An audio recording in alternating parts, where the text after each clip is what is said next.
फिर उस समय धीरे धीरे पता लगा कि रोड ब्लॉक किए जा रहे हैं, तो मैं अपने घर की तरफ निकल गया। एक हॉस्टल में भी बच्चों पर हमला किया गया रात को घुसकर पुलिस के द्वारा। व्यक्ति हैं जिनके ऊपर ये केस लगा था, तो एक की शादी भी थी।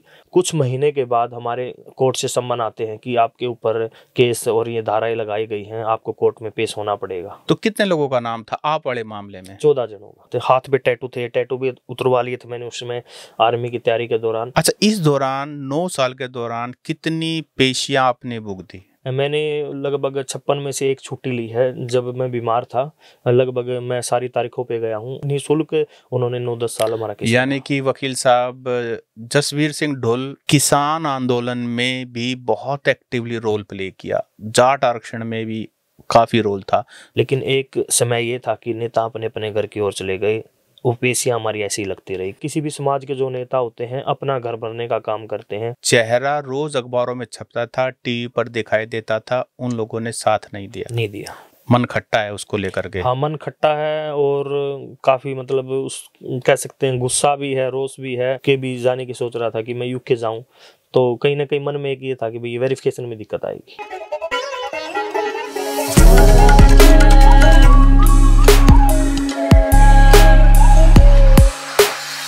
नमस्कार, मेरा नाम है सत सिंह। दी हरियाणा टॉक्स में आपका स्वागत है। आज मेरे मेहमान है अमनदीप पिलानिया, जो कि पेशे से एक डिजिटल पत्रकार है, हमारी ही तरह। इनकी कहानी आपको जानना जरूरी है क्योंकि आज से 9 साल पहले हरियाणा में कुछ ऐसा हुआ था जिसने पूरे हरियाणा को हिला दिया था। 2016 में आरक्षण की मांग के चलते बहुत सारे मामले दर्ज हुए थे। क्या कुछ हुआ था वो तो हम जानते हैं, लेकिन 9 साल पहले इन पर एक मामला दर्ज हुआ था और इनको लगातार कोर्टों के चक्कर काटने पड़े थे।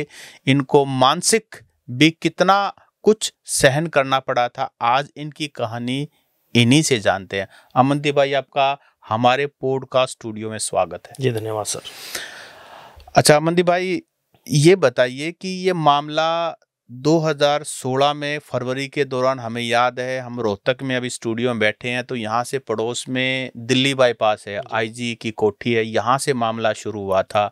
सांपला में मामला जो है, कुछ लोग प्रोटेस्ट कर रहे थे, फिर लाठीचार्ज हुआ, फिर कोर्ट, मतलब वो फैलता फैलता फिर वो बाकी rest part of the state में फैल गया था। तो थोड़ा सा उस समय क्या माहौल थे जींद के, यहाँ से शुरुआत करते हैं। जैसे आपने कहा कि रोहतक में जब वकीलों पर हमला किया गया था, उसकी आवाज़ जींद तक पहुंची। उस समय मेरे शायद आईटीआई के एग्ज़ाम चल रहे थे और एग्ज़ाम के दौरान चर्चा हुई कि वहाँ पर मेन रोड को ब्लॉक कर दिया गया है। एग्ज़ाम देने के बाद मैं भी आईटीआई से निकला और देखा कि जो जाट कॉलेज है जींद का, वहाँ पर रोड ब्लॉक कर दिया है। फिर उस समय धीरे धीरे पता लगा कि रोड ब्लॉक किए जा रहे हैं, तो मैं अपने घर की तरफ निकल गया एग्ज़ाम देने के बाद। तो एग्ज़ाम देने के बाद गांव में भी चर्चा हुई कि रोहतक में ऐसे ऐसे वकीलों पर हमला हुआ है। फिर बाद में एक हॉस्टल में भी बच्चों पर हमला किया गया रात को घुसकर पुलिस के द्वारा। तो धीरे धीरे चर्चाएं गर्म हुई और जाम लगाने शुरू कर दिए गए। तो एग्ज़ाम मेरे चल ही रहे थे। एग्ज़ाम देने के बाद जैसे घर पे आना ही होता था, तो काफ़ी जगह देखते थे कि रास्ता भी जैसे वहाँ पर ब्लॉक किया गया था। नॉर्मली प्रोटेस्ट के दौरान सड़कें जाम थी हरियाणा में। तो गांव में काफ़ी जो किसान हैं अपना दिनचर्या के दौरान जो कार्य करते हैं, किसान अपना गन्ना लेकर शुगर मिल में भी जा रहे थे। काफ़ी साथी थे, किसी की शादी भी थी। एक साथी थे हमारे जो 14 व्यक्ति हैं जिनके ऊपर ये केस लगा था, तो एक की शादी भी थी। कुल मिला के हमने जब देखा कि प्रोटेस्ट चल रहे हैं, धरने प्रदर्शन चल रहे हैं, फिर उसके बाद कहीं ना कहीं 10 दिन के बाद आंदोलन शांत भी हो चुका था कि आंदोलन शांत हो गया है। और जींद की बात करें तो जींद में लगभग नॉर्मल शांतपूर्ण माहौल रहा था। जींद में ऐसा कुछ नहीं था कि जिसके ऊपर हमारे ऊपर भी केस लगाए जाए। तो लगभग शांति के बाद कुछ महीने के बाद हमारे कोर्ट से सम्मन आते हैं कि आपके ऊपर केस और ये धाराएं लगाई गई हैं, आपको कोर्ट में पेश होना पड़ेगा। तो ये किस दिन की घटना का जिक्र करके आपको सम्मन इशू हुए? ये 21 फरवरी। 21 फरवरी। और कौन सी जगह जींद में? जींद में तो क्या बताएं आपको, जींद से लेके असंध तक ये कह दिया था कि जींद से लेके असंध तक, खोखरी से लेके असंध तक जितने भी पेड़ पौधे कटे हैं आप लोगों ने काटे हैं। अच्छा, ये ऐसा कहा गया मामले में कहा गया कि हम वहां तक पेड़ पौधे काटे गए हैं जो संपत्ति को नुकसान। हालांकि जींद में कोई संपत्ति को नुकसान नहीं पहुंचाया गया। तो हमारे जो गवाह हैं वो भी आए थे कि वो कह रहा कि हमारे यहाँ कोई पेड़ पौधे नहीं कटे हैं। तो लंबे समय से हमें भी उम्मीद थी कि हमारे खिलाफ कुछ नहीं है और ना ही ही हमने कुछ कहीं पर किया, क्योंकि काफ़ी किसान थे, वो शुगर मिल में थे, कोई अपना खेतों में काम कर रहा था। एक जो केस में था दोस्त, उसकी शादी थी, वो अपने शादी के कार्यों में व्यस्त था, उसका भी नाम था। तो कितने लोगों का नाम था आप वाले मामले में? 14 जनों का। 14 जी जो थे उनमें नाम था। जी। और उनमें कौन सी धारा लगाई थी, अगर आपको अभी याद हो तो? धारा मैं आपको देख के बता जी। सकता हूँ। धारा शायद 341 242 कुछ लगभग ऐसी है, कन्फर्म मैं अब फोन में है। क्या कोई इलेक्ट्रॉनिक एविडेंस पुलिस ने प्रेजेंट किया कोर्ट के अंदर, या कोई भी एविडेंस? नहीं, कोई एविडेंस हमारे उसमें नहीं था कि लगभग तारीख पे तारीख हमें मिल रही थी, हर तारीख पे जाते थे। तो तारीख स्टार्टिंग की जो पहली तारीख थी जब पेश होना था, तो 14 जो जिन जिन के नाम थे, काफ़ी लोग कह रहे थे कि हम कोर्ट में नहीं जाएंगे, क्योंकि कई जगहों पर पुलिस के द्वारा काफ़ी लोगों को अंदर जेल में डाला गया था। जो किसान थे लगभग जिन्होंने कोर्ट का चेहरा तक नहीं देखा था, काफ़ी किसान मतलब डर गए थे कि भाई ऐसे हमें भी जेल में डाल दिया जाएगा और फिर बाहर नहीं आएंगे। काफ़ी लोगों ने कहा कि हम कोर्ट में पेश नहीं होंगे। तो फिर काफ़ी समझाने के बाद जब हमने कुछ किया ही नहीं, तो हम पहली तारीख पे सभी 14 के 14 कोर्ट में पेश भी हुए थे, तो हमें वहाँ से जमानत भी मिल गई थी बार की बार। बाकी 13 लोगों में से मुख्यतः कुछ बताइए, वो क्या करते हैं, क्या क्या कुछ था? अगर आप उनका नाम ना बताना चाहें तो ठीक है, लेकिन क्या करते हैं, बैकग्राउंड क्या है उनके? जी देखिए, मैं उस समय स्टूडेंट था और लगभग आर्मी की तैयारी करता था दोस्तों के साथ। हाथ पे टैटू थे, टैटू भी उतरवा लिए थे मैंने उस समय आर्मी की तैयारी के दौरान। लेकिन जब केस मेरे पे लगा तो कहीं ना कहीं डिमोटिवेट हो गए कि भाई अब केस लग गया, अब आर्मी में कहाँ पे जाएंगे। काफ़ी साथी थे हम जो इकट्ठे, जो फ्रेंड सर्कल था हमारा, आर्मी की तैयारी करते थे। किसान थे, कोई स्टूडेंट था, लगभग किसान और विद्यार्थी थे सभी। लगभग। और आसपास के गांव के ही थे आपके? मेरे गांव के ही थे। आपका गांव जींद में कौन सा है? मेरा गांव जींद की लगता है बिल्कुल 3 या 4 किलोमीटर आप कह सकते हैं, क्योंकि जींद का दायरा भी बढ़ता जा रहा है। तो 5 किलोमीटर 4 किलोमीटर के दायरे में मेरा अच्छा। गांव आता है। सारे उसी गांव से संबंधित थे? 14 के 14 लोग? तो सभी युवा थे? उसमें देखो आज भी युवा हैं, उसमें जो आज ज़्यादा उम्र उनकी वो भी युवा थे। हम बच्चे तो उसमें कह सकते हैं 10 साल बहुत ज़्यादा होते हैं। अच्छा, इस दौरान 9 साल के दौरान कितनी पेशियां आपने भुगती? तारीख पे तारीख तो लगातार मिलती ही जा रही थी। कभी उम्मीद भी बनी थी कि काफ़ी जगह सुनते थे कि केस चले हुए हैं, काफ़ी लोगों को बाइज्जत बरी कर दिया गया है। हमें उम्मीद थी कि हमें भी बाइज्जत बरी कर दिया जाएगा। लगभग तारीख मिलती ही थी, हताश भी हो गए थे। काफ़ी युवाओं को, जैसे दिल्ली रोजगार करते थे या कोई गुड़गांव जॉब करता है, उसको बार बार दूसरे तीसरे महीने आना पड़ता था। लगभग 56 हमारी तारीखें लगी हैं और 97वीं में हमारा फैसला आया है। क्या आप लोगों ने सारी तारीखें भुगती हैं? जी, लगातार मैंने लगभग 56 में से एक छुट्टी ली है जब मैं बीमार था। लगभग मैं सारी तारीखों पे गया हूँ। और जो साथी हैं जो मतलब घर पर रहते थे, जो स्वस्थ हैं, कोई बीमारी से नहीं जूझ रहे हैं, तो लगभग सारी तारीख पे जाते थे। तो आपके वकील साहब कौन थे, और क्या उन्होंने आपके केस को लड़ने के लिए क्या कुछ चार्ज किया, या प्रो बोनो लड़े? क्या था मामला? जी देखिए, जब हमारे ऊपर जब आया कि 14 लोगों पर केस दर्ज कर लिया गया, सबसे बड़ी चुनौती थी कि वकील किसे किया जाए, क्योंकि वकील के पैसे भी देने होंगे। अब केस का भी नहीं पता कि क्या केस होगा, कैसे लड़ा जाएगा। तो मेरे एक साथी हैं रविंदर सिंह डोल, उनसे मैंने बातचीत की। उनके एक गाँव के हैं जसबीर डोल, वो जाट आरक्षण संघर्ष समिति के सदस्य भी थे। उनसे उन्होंने संपर्क करवाया, फिर उसके बाद उन्होंने केस लड़ा निःशुल्क। उन्होंने 9-10 साल हमारा केस। यानी कि वकील साहब जसवीर सिंह ढोल जी, उन्होंने आपका सभी 14 के 14 लोगों का निशुल्क जी, लड़ा। जी। और रविंदर सिंह डोल जिनका नाम लिया, Punjab and Haryana high court के बहुत बड़े वकील हैं, और संयोग से हमारे भी दोस्त हैं। और इस तरह के जितने मामले होते हैं, बहुत बढ़ चढ़ करके वो लोगों की मदद करते हैं। हमारे दिमाग में तो रविंदर सिंह डोल के नाम से उनके फादर साहब हैं परमिंदर सिंह डोल, विधायक भी रह चुके हैं, उनका भी हमने इंटरव्यू किया था, वो बड़े सज्जन व्यक्ति हैं।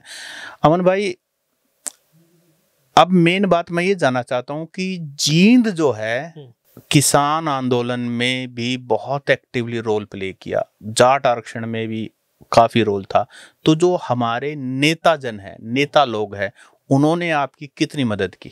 जी देखिए, नेताओं की बात करें तो जब आरक्षण थमने के बाद 21 धरने चले थे लगातार, 56-57 दिन वहाँ पे भी लगातार धरने चले थे। सभी किसान इकट्ठा होते थे। काफ़ी बार नेताओं ने भी मांग उठाई कि इन केसों को वापस लिया जाए, लेकिन एक समय ये था कि नेता अपने अपने घर की ओर चले गए। ओपेसियाँ हमारी ऐसी ही लगती रही, किसी नेता ने हमारी नहीं सुनी। एक बार मैंने यशपाल मलिक से भी फ़ोन पे बात की थी कि हमारा ऐसे-ऐसे केस चला हुआ है, हमारे केस के लिए आपने कोई पैरवी नहीं की है, कहीं आवाज़ नहीं उठाई है। तो यशपाल मलिक कहता है कि आप जींद के जिला अध्यक्ष से बात करें। मगर हम जिला अध्यक्ष से क्यों बात करें, हम आपसे बात करेंगे। तो कहीं न कहीं नेता है, जो कोई भी है, किसी भी समाज के जो नेता होते हैं, अपना घर भरने का काम करते हैं। अब हमें सुनने को मिलता था कि यशपाल मलिक के ऊपर भी ऐसी धाराएँ लगी हुई हैं, वो भी कोर्ट में पेशी भुगतते हैं, लेकिन हमें तो कहीं दिखाई नहीं देता कि कहाँ पे वो कोर्ट में जाते हैं। कहीं न कहीं जो नेता है बैकडोर से सरकार के साथ हाथ मिला के काम करते हैं। तो आपका कहना है कि जो समय आंदोलन को लीड कर रहे थे, जिनका चेहरा रोज अखबारों में छपता था, टीवी पर दिखाई देता था, उन लोगों ने साथ नहीं दिया। मन खट्टा है उसको लेकर के। हाँ, मन खट्टा है और काफ़ी मतलब उस कह सकते हैं गुस्सा भी है, रोष भी है कि मतलब ऐसे गुमराह किया गया एक समाज को आरक्षण के नाम पे, भाई आपको आरक्षण मिलेगा, आप ऐसे करें। तो कहीं ना कहीं जो मुहिम उन्होंने कानूनी तौर पर लड़नी चाहिए थी, या मतलब एक कमेटी के तौर पर मजबूत करना चाहिए था, वो नहीं किया। चंदे के सच्चाई बताऊं, मैं उस समय जब धीरे धीरे साल बढ़ने लगे तो मैं माजरा खाप का प्रवक्ता भी रहा हूँ 14 गाँव का, जो जींद के बिल्कुल नियर है। तो खापों की पंचायत होती थी, मैं हर पंचायत में प्रवक्ता के तौर पर, मीडिया प्रभारी के तौर पर जाता था। तो चंदे के लेकर इनकी काफ़ी झगड़े होते थे कमेटी को कि भाई चंदा लिया जाए, और जसैया में जो छोटू राम के नाम से संस्थान बनाया जा रहा है, चंदा दिया जाए। कोर्ट में भी केस चला, 39 लाख के करीब चंदा था, उस पर भी काफ़ी इन्होंने झगड़ा किया है। अच्छा मनदीप भाई, समाज ने आपका कितना साथ दिया? एक वकील साहब ने आपका साथ दिया, नेताओं ने साथ नहीं दिया। जो समाज है, समाज का मेरा मतलब है आपके गांव वाले और बाकी जो लोग रिश्तेदार हैं, परिवार वाले, उनका क्या रिएक्शन था इस दौरान? देखिए, रिएक्शन जब स्टार्टिंग में जब आरक्षण चल रहा था, एक प्रोटेस्ट चल रहे थे, सभी को अपने अपने बच्चों की चिंता थी कि सभी कहते थे भाई आप घर आ जाओ।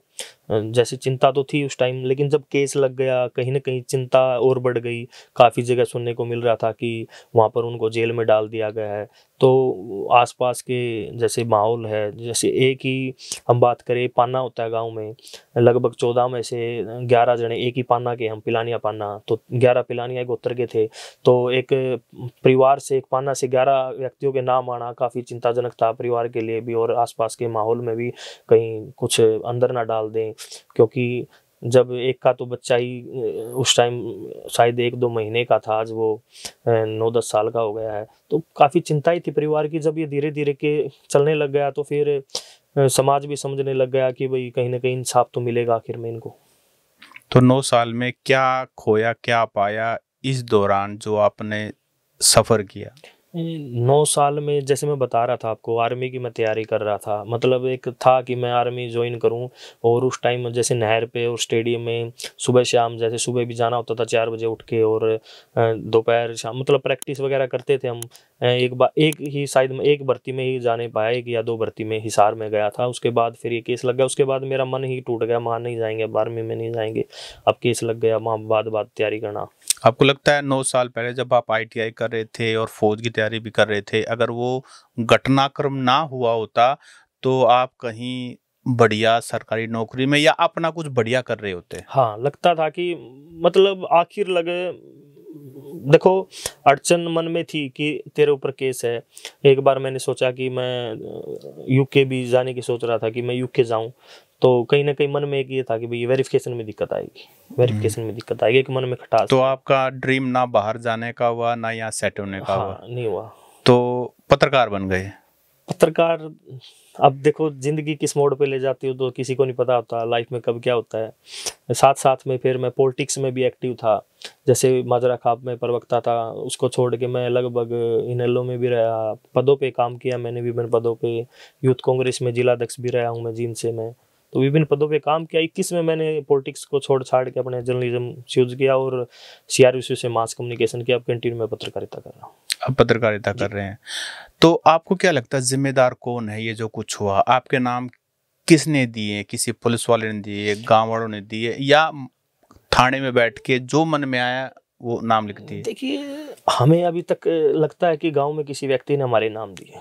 जिस हिसाब से उसमें नाम लिखे गए थे, पड़ोस में जो नाम होते हैं, किसी के निकनेम होता है, निकनेम से हम जानते हैं गांव में किसी को भी, काला है, पीला है, जैसे नाम बोल देते दौड़ा हैं। है, तो लिल्लू उनके जो है। असली नाम होते हैं, खास तौर पर परिवार को ही पता होता है कि भाई इसका डॉक्यूमेंट्स में ये नाम है, लेकिन जब उसमें फाइल में फिल किए गए तो असली नाम उनके फिल किए गए। कहीं ना कहीं लगता है जो जानकार है कोई गांव का ही है जिसने मतलब नाम लिखे गए हैं, उनके लिखवाए गए। शक है हमें कि हो सकता है कोई।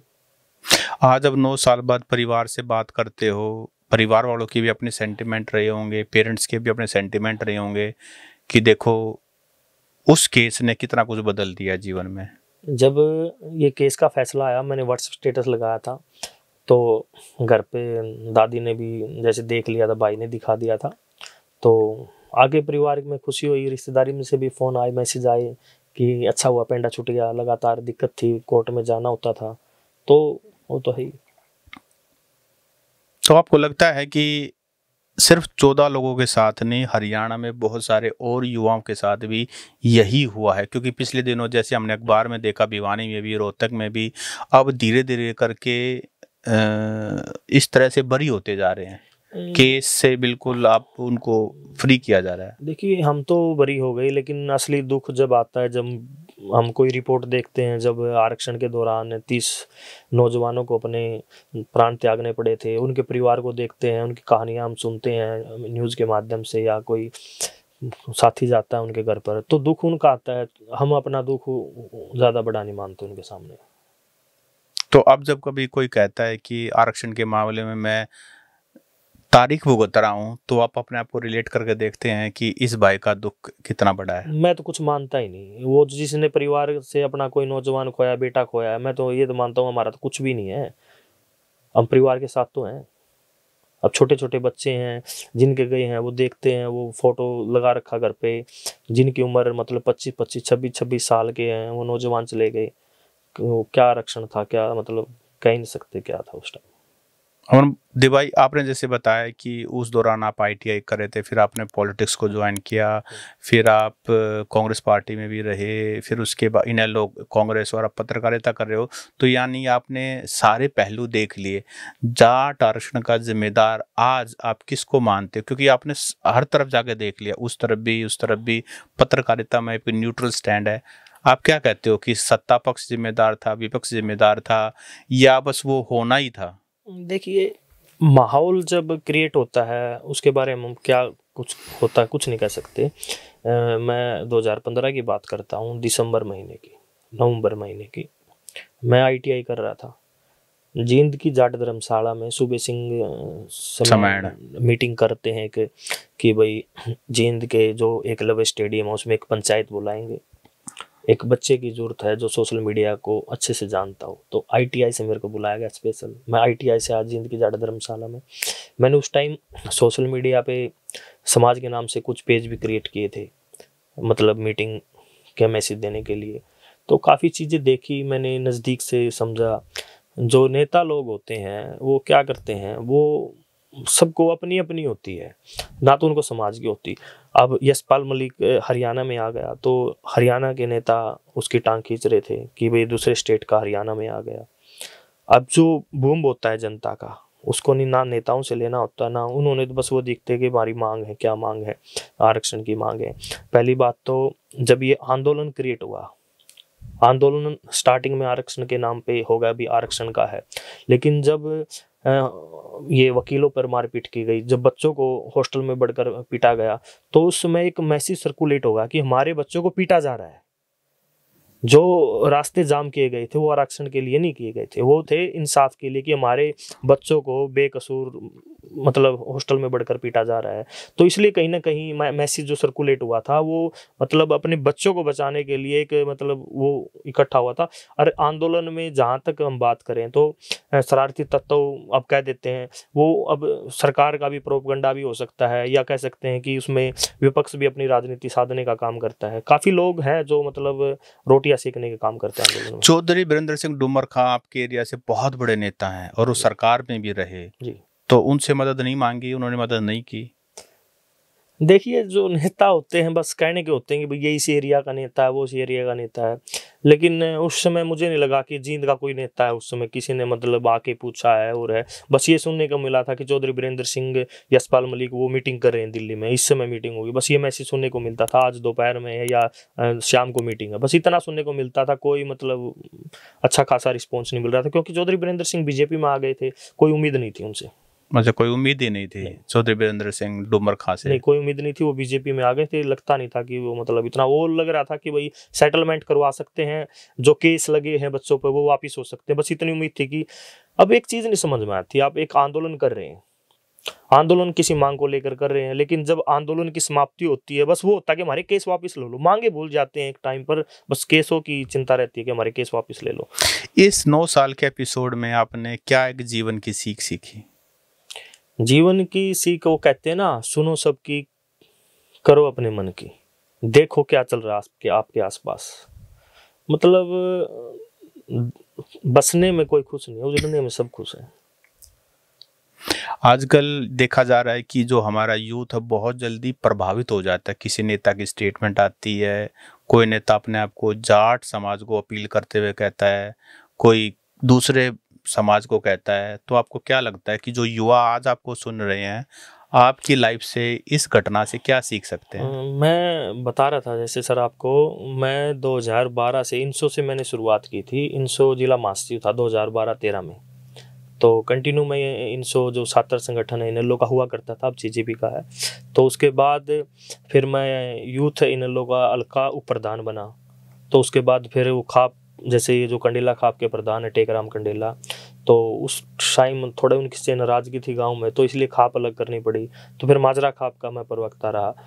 तो काफ़ी फेस देखे, समझा समाज में भी और पॉलिटिक्स तौर पे भी मैंने देखा कि किस प्रकार फद्दू बनाया जाता है, एक देसी भाषा में कह सकते टोपी हैं। पहनाई जाती है, टोपी पहनाई जाती है, कहते हैं भाई ये, कहते हैं ना जाट कह दे तो फिल्में भी चढ़ जाती हैं। जाट कहने से मतलब वो वोटर को खुश किया जाता है, लेकिन सभी एक ही थाली के। वो एग्जाम्पल हुआ ना कि कुल्हाड़ी जो है वो पेट को काटती है, तो उस कुल्हाड़ी के अंदर लकड़ी लगी होती है। अगर वो लकड़ी ना लगी हो तो उस कुल्हाड़ी बनेगी नहीं, तो काटेंगे कैसे? तो ये नेता शायद वही हैं कि ये कुल्हाड़ी में लकड़ी है। ये बस पता है क्या कहते हैं ना भाई, कोई भी समाज का, मैं जाट समाज के नेताओं की बात नहीं कर रहा, आप किसी भी समाज के नेताओं की आप देखेंगे, चुनाव से पहले वो कुछ होते हैं, चुनाव से पहले वो समाज की भी बातें करेंगे, वो चुनाव के बाद अपने परिवार के, अपने रिश्तेदारों की बात करेंगे। वो समाज उनके लिए ना एक सत्ता पाने हथियाने का काम है, बस और कुछ नहीं है उनके लिए। अमनदीप भाई, आज आपने वाकई में आंखें खोल दी। हमारे जो युवा जो भी राजनीति से जो चारों तरफ चल रहा है, किसी नेता विशेष की जय जयकार करके सोचते हैं भला हो जाएगा, तो उनके लिए एक बहुत बड़ी सीख है कि इतने भावुक ना हो कि आप अपनी जिंदगी दांव पे लगा दो। अमनदीप भाई, आप हमारे स्टूडियो में आए, आपने अपनी कहानी शेयर की और इसमें बहुत बड़ा मैसेज छिपा है। आपका बहुत बहुत धन्यवाद। नमस्कार।